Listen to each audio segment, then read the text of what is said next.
Jesus é o Filho de Deus, o novo Adão obediente e fiel, que representa e se identifica com o seu povo de forma perfeita. Dessa forma, podemos nos achegar a Ele confiadamente, para recebermos misericórdia e graça em nossos dilemas, pois Ele sabe o que é sofrer. Jesus é aquele que nós podemos nos achegar. É aquele que nós podemos lançar sobre eles as nossas ansiedades, os nossos medos, as nossas preocupações e esperar que dele vai prover graça para nós. Lembra de Paulo? Paulo ora por 3 vezes: Senhor, tira de mim esse espinho, Senhor. Mas Deus, em sua soberania, Ele fala: olha, Paulo, a minha graça te basta, e o meu poder se aperfeiçoa na sua fraqueza. Ou seja, o Deus poderoso e soberano, Ele não ia tirar aquele espinho, porque era por meio daquilo ali que Ele trabalhava e que Ele operava a graça dele na vida de Paulo. Talvez, meu querido, Deus não vai te tirar dessa prova agora. Talvez você tenha que conviver com ela até Jesus voltar. Mas tenha certeza de uma coisa: esse Jesus que se identificou conosco lá no batismo, Ele é o mesmo Jesus que se identifica conosco diante dos nossos dilemas, e a graça de Deus, ela nos basta, meu irmão. De certa forma que Davi, ele vai falar: olha, Senhor, me tira tudo, me tira as riquezas, me tira os bens, mas não retires de mim o teu Espírito. Porque é o Espírito Santo nos agraciando que nos faz perseverar, que nos faz manter, que nos faz prosseguir para o alvo. E o nosso alvo é o Senhor Jesus Cristo, é a maturidade em Cristo, é sermos mais parecidos com Cristo.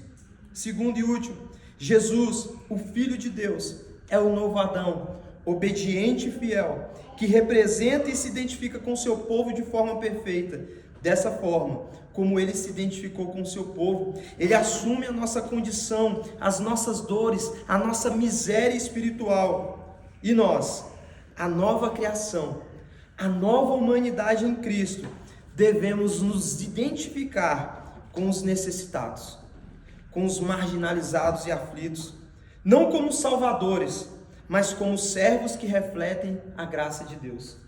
Talvez, meus amados, você esteja pensando: isso é o evangelho social, isso é o Jesus progressista. Não, meus amados, eu não estou trazendo aqui um evangelho social, eu não estou trazendo aqui algo que seja pertencente à ideologia progressista. Pelo contrário, a ideologia progressista, ela tem devastado a educação, a política, e infelizmente ela tem penetrado dentro das igrejas.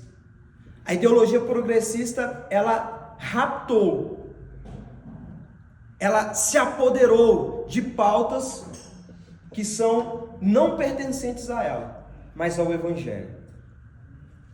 Talvez nós temos um pé atrás, talvez nós temos uma certa resistência com a ideologia progressista, mas nós temos que saber que eles pegaram algo que é certo, que pertence ao Evangelho, e distorceram. Eles fizeram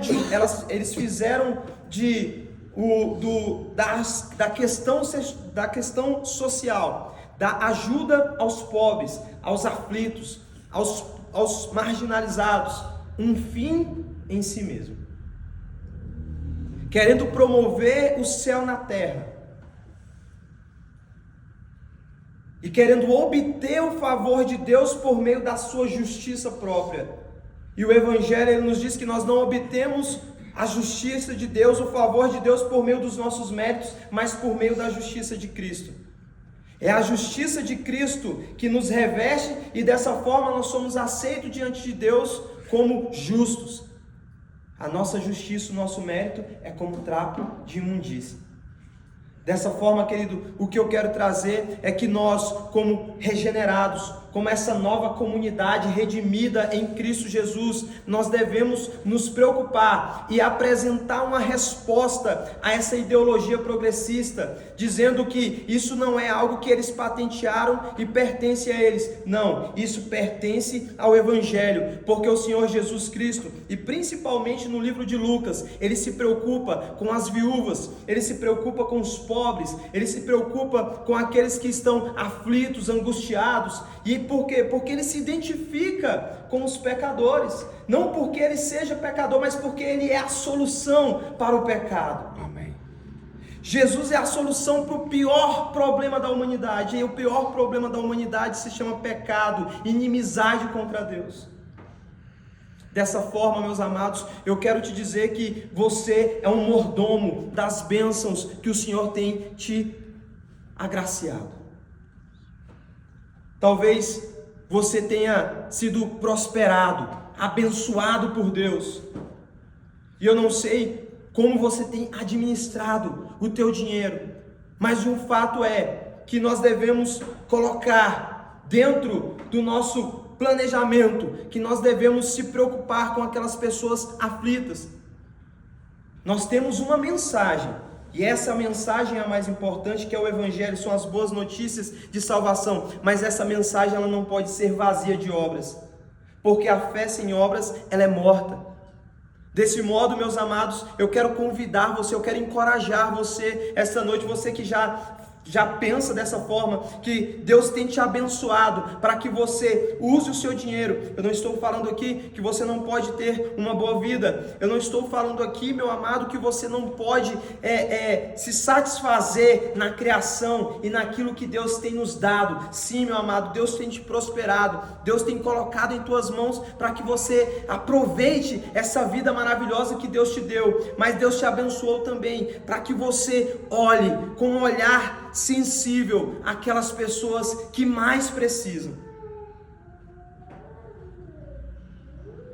Meus amados, eu quero encorajar você que faz isso, e eu quero chamar aqueles que ainda não fazem, que têm usado as bênçãos de Deus de forma egoísta, a se arrependerem, a confessarem em Cristo esse pecado e a viver conforme Deus nos ordenou, bons mordomos que administram as bênçãos de Deus que Ele proveu para nós, de forma a ajudar essas pessoas. Essa pauta, meu amado, não é uma pauta progressista. Esse evangelho não é um evangelho social, distorceram ele. Nós continuamos pregando que Jesus Cristo é o Salvador, que Jesus Cristo é o Senhor, mas nós pregamos isso acompanhado das nossas boas obras. Nós pregamos isso acompanhado de uma sensibilidade aos aflitos, aos oprimidos, aos angustiados, aqueles que estão à margem da sociedade. Nós devemos, como igreja, se preocupar. E eu quero te conclamar, meu querido, não pegue apenas o teu dízimo, a tua contribuição e fala: olha, eu já fiz o que eu tinha que fazer,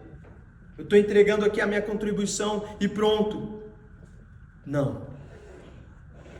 A igreja precisa sim usar essa arrecadação de modo a ajudar que o reino de Deus avance, que o evangelho seja proclamado, mas você ainda assim tem essa obrigação, esse mandamento de ser sensível ao olhar daqueles que são menos favorecidos. Amém? Que o Senhor Jesus possa abençoar, que o Senhor Jesus Cristo possa direcionar, dando sabedoria, e que nós não venhamos esquecer, meus amados irmãos, que nós temos um representante perfeito e que ele se identifica conosco, em nome de Jesus. Amém.